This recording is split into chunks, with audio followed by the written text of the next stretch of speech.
सोचिए, अपनी जिंदगी के सुनहरे 30 से 35 साल देश की सेवा में, फैक्ट्रियों में, दफ्तरों में दिन रात एक करने के बाद जब एक बुजुर्ग रिटायर होता है तो उसे पेंशन के नाम पर क्या मिलता है? RS 500, RS 1000 या RS 500? क्या आज के इस महंगाई के दौर में जहां एक बार डॉक्टर के पास जाने की फीस RS 500 होती है, कोई बुजुर्ग RS 1000 में पूरे महीने का राशन, अपनी दवाइयां और अपना आत्मसम्मान बचा सकता है? जवाब है बिल्कुल नहीं। नमस्कार दोस्तों, आप देख रहे हैं भारत अलर्ट 24/7 और मैं हूं आपके साथ आपका दोस्त।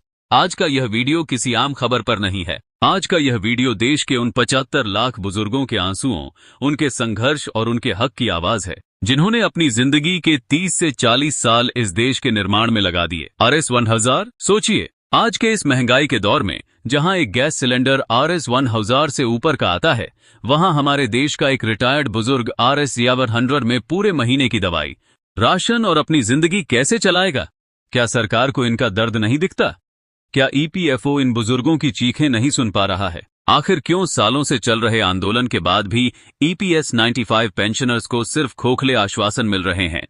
अगर आप भी एक EPS 95 पेंशन भोगी हैं या आपके माता पिता इसके हकदार हैं, तो आज का यह वीडियो आपके हक की लड़ाई का सबसे बड़ा जरिया बनने वाला है।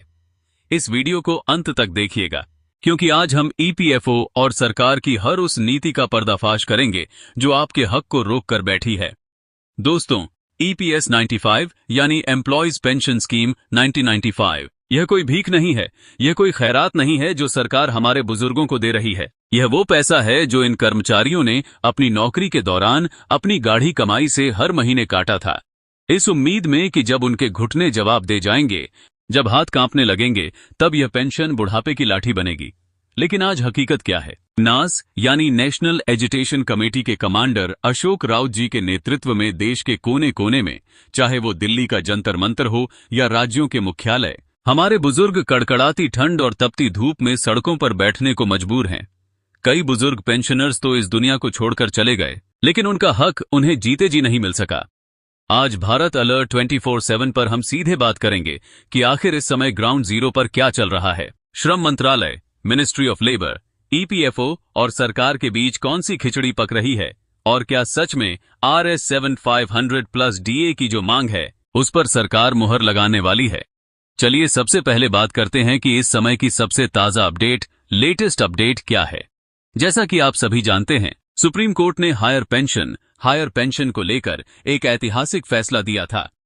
इसके बाद EPFO ने आनन फानन में पोर्टल खोला, लाखों लोगों ने आवेदन भी किया। लेकिन समस्या कहां फंसी?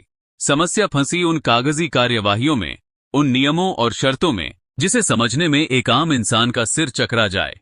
EPFO ने जॉइंट ऑप्शंस के वेरिफिकेशन की तारीखों को बार बार बढ़ाया, लेकिन आज भी लाखों ऐसे पेंशनर्स हैं जो कंप्यूटर और EPFO के दफ्तरों के चक्कर काट काट कर थक चुके हैं, पर उन्हें हायर पेंशन का लाभ नहीं मिल पा रहा है। और इससे भी बड़ा मुद्दा क्या है? हायर पेंशन का लाभ तो केवल उन्हें मिलेगा जिनका वेतन ज्यादा था या जिन्होंने ज्यादा कंट्रीब्यूशन दिया। लेकिन उन करोड़ों कर्मचारियों का क्या जो न्यूनतम पेंशन, मिनिमम पेंशन पर निर्भर हैं?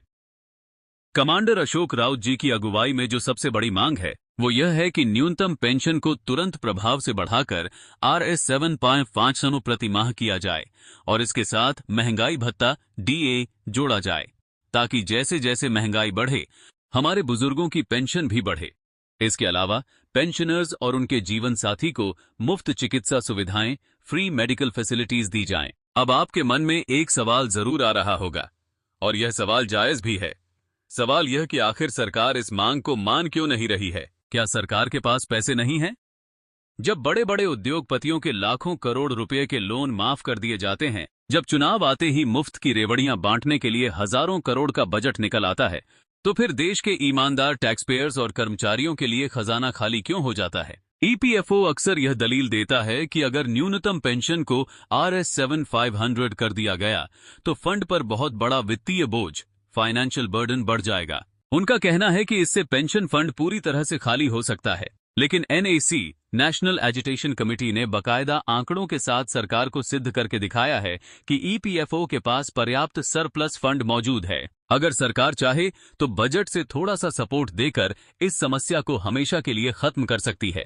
यह नीयत का सवाल है, बजट का नहीं। हमारे बुजुर्गों ने अपनी जवानी इस देश की फैक्ट्रियों, दफ्तरों और मिलों में खपा दी। क्या आज उनके बुढ़ापे को सुरक्षित करना सरकार की नैतिक जिम्मेदारी नहीं है? दोस्तों, जरा दिल पर हाथ रखकर सोचिए। एक 70 साल के बुजुर्ग को, जिसे इस उम्र में घर पर आराम करना चाहिए, नाती पोतों के साथ खेलना चाहिए, उसे अपनी दवाइयों के खर्च के लिए दूसरों के आगे हाथ फैलाना पड़ रहा है। कई पेंशनर्स ऐसे हैं जो आज भी इस उम्र में छोटा मोटा काम करने को मजबूर हैं क्योंकि RS 1100 में 2 दिन का राशन भी नहीं आता। यह सिर्फ एक आर्थिक मुद्दा नहीं है, यह इन बुजुर्गों के आत्मसम्मान, सेल्फ रिस्पेक्ट की लड़ाई है। जब एक सांसद या विधायक सिर्फ कुछ सालों के लिए चुना जाता है, तो उसे जीवन भर के लिए मोटी पेंशन, मुफ्त इलाज, मुफ्त सफर और न जाने क्या क्या सुविधाएं मिलती हैं। लेकिन जो कर्मचारी 35 साल तक लगातार देश की सेवा करता है, टैक्स भरता है, उसे बुढ़ापे में दर दर की ठोकरें खाने के लिए छोड़ दिया जाता है। यह कैसा न्याय है? यह कैसा लोकतंत्र है? भारत अलर्ट 24/7 आज इस मंच से सीधे सरकार से सवाल पूछता है कि आखिर कब तक हमारे ये बुजुर्ग दिल्ली के रामलीला मैदान और जंतर मंत्र पर बैठेंगे? कब तक इनके सब्र का इम्तिहान लिया जाएगा? पेंशन भोगी भाइयों और बहनों और इस देश के युवाओं, यह लड़ाई सिर्फ इन बुजुर्गों की नहीं है। आज जो युवा नौकरी कर रहे हैं, कल वो भी बुजुर्ग होंगे, कल वो भी EPS 95 के दायरे में आएंगे। इसलिए आज अगर आप चुप रहे, तो कल आपके हक के लिए बोलने वाला कोई नहीं होगा। अब वक्त आ गया है कि इस आवाज को इतना बुलंद किया जाए कि यह आवाज संसद के गलियारों तक गूंजे। सोशल मीडिया की ताकत को पहचानिए। इस वीडियो को इतना शेयर कीजिए कि यह हर उस अधिकारी, हर उस नेता और नीति निर्माता तक पहुंचे जो आंखें मूंद कर बैठा है। आपकी इस पर क्या राय है? क्या आपको लगता है कि सरकार को तुरंत RS 7500 प्लस DA की मांग मान लेनी चाहिए? क्या EPFO जो लगातार देरी कर रहा है, वो सही है? नीचे कमेंट बॉक्स में अपनी राय जरूर लिखिए। आपका एक कमेंट, आपका एक शेयर इस आंदोलन को और मजबूती दे सकता है। अगर आप हमारे इस प्रयास का समर्थन करते हैं और चाहते हैं कि हम आपके हक की आवाज को इसी तरह उठाते रहें, तो हमारे चैनल भारत अलर्ट 24/7 को अभी सब्सक्राइब करें, वीडियो को लाइक करें और अपने सभी व्हाट्सएप ग्रुप्स और फेसबुक पर इसे शेयर करना बिल्कुल न भूलें। बुजुर्गों का सम्मान